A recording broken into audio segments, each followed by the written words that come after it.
Ola, buen día a todos. O Concello de Zaragoza organizou en noviembre de 2006 a primeira edición da Feria da Mostranza. As asociacións culturais participantes acollemos a idea con interés e entusiasmo, porque suposaba poder sacar da carrera e fer vistero o nuestro traballo.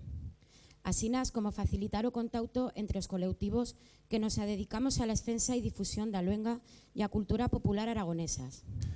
Todo isto en un marco excepcional, unha carpa na Plaza do Pilar, de fácil acceso, por a que posoron milenta de personas que amostraron a súa satisfacción con a súa actividade, tallers, cursos e información que troboron.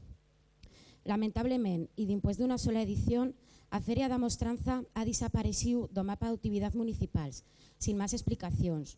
Moitas das nuestras asociacións son estadas declaradas por o Concello de Zaragoza de interés público municipal, e mani menos se nos obvia, privándonos da oportunidade de mostrar públicamente o nuestro traballo.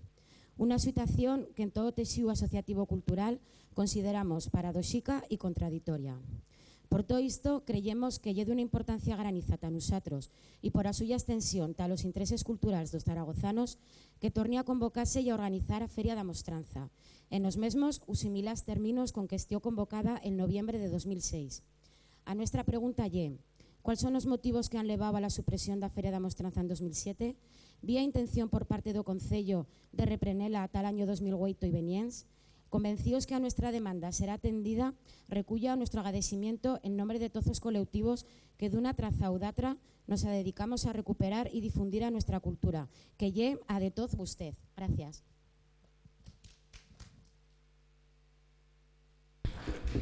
Muchas gracias. Estamos encantados de que se hable Fabla en el Pleno, pero yo les sugiero que para próximas o futuras intervenciones pidan que haya traductor, porque no todo el mundo comprende. Y por descontado que se aceptará que hablen en Fabla, pero también, si ustedes lo deseen, tener un traductor para que llegue a todos. Muy bien.